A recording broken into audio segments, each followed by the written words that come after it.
telah menghimbau agar masyarakat bersiap untuk new normal alias hidup berdampingan dengan COVID-19 sambil menjalani aktivitas seperti biasa. Namun tetap ada batasan-batasannya. Batasan apa yang perlu diterapkan? Nah, simak berikut ini. Saat harus keluar rumah dan kembali lagi ke rumah. Penerapan new normal membuat kita bisa keluar rumah, namun mengingat pandemi COVID-19 masih ada di mana-mana, virusnya masih ada di mana-mana, maka harus lakukan langkah pencegahan dasar. Seperti apabila keluar rumah, saat pulang itu harus membuka alas kaki sebelum masuk ke rumah.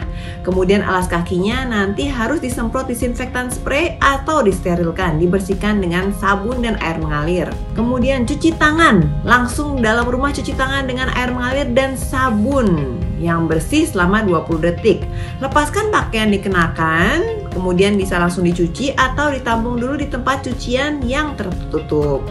Mandi dan segera keramas, berganti pakaian yang bersih sebelum bersantai atau memeluk-meluk anggota keluarga yang lain dan bertemu dengan anggota keluarga.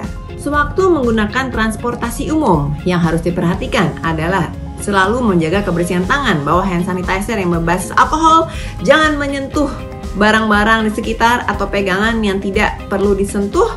Kemudian jangan menyentuh mata, hidung, dan mulut selama bepergian, selama tangannya belum bersih sebelum cuci tangan. Dan pastikan bawa botol minum agar tetap terrehidrasi selama perjalanan. Dan kalau bisa jaga jarak selalu 1-2 meter dengan orang di sekelilingnya.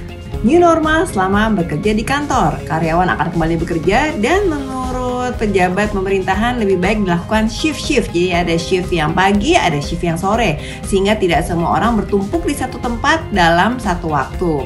Kemudian pastikan saat rapat dan pada saat di kantor, jarak itu harus 1 meter sampai 2 meter.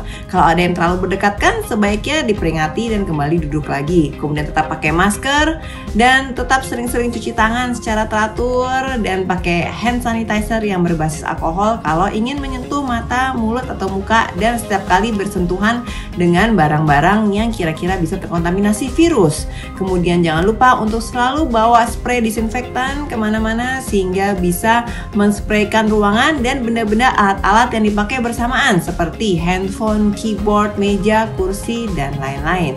Bila sakit, jangan lupa untuk izin tidak masuk kerja kalau ada demam, batuk, pilek, flu sehingga tidak menularkan yang lain.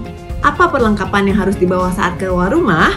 Pertama adalah masker. Masker kain, masker 3 ply atau untuk tenaga medis, masker N95 atau masker juga yang ada HEPA filternya untuk orang yang tidak mau sesak sehingga udara di luar bisa tetap tersaring dengan bersih masuk ke dalam. Masker yang ada HEPA filternya itu bisa juga dipakai untuk berolahraga.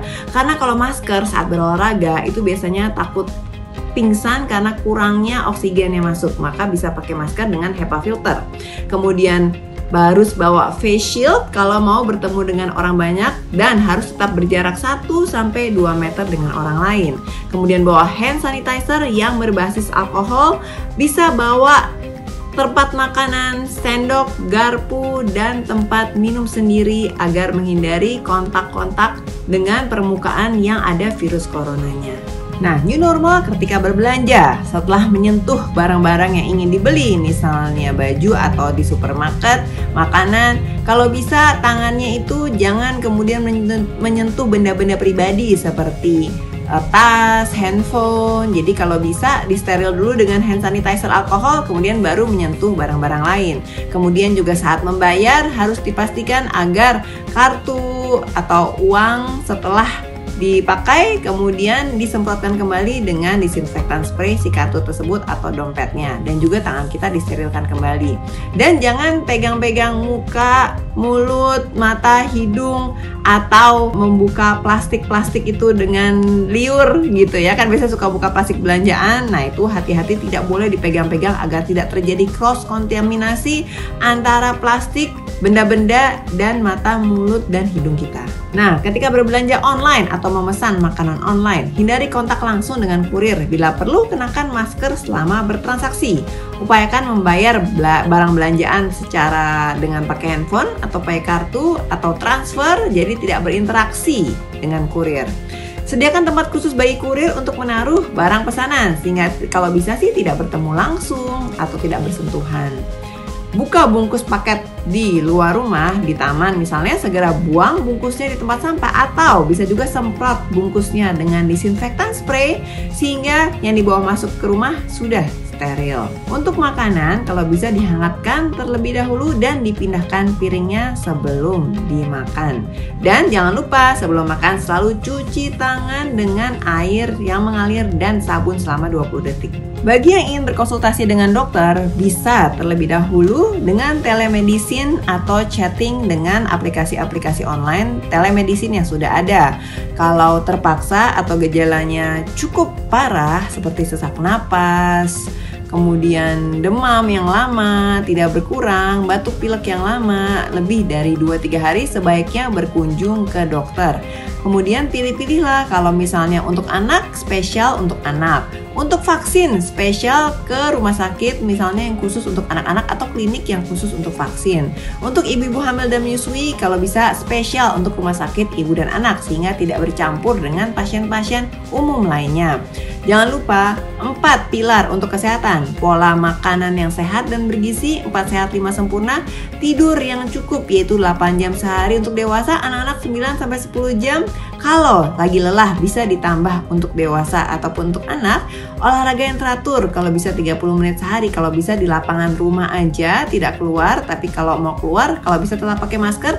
Dan kalau olahraga pakai masker yang ada HEPA filternya agar tidak sesak. Kemudian lampiaskan atau manajemen stres dengan cara bercengkrama bersama keluarga, ngobrol-ngobrol, melakukan hal-hal hobi bersama keluarga sehingga imunitas menjadi tetap kuat.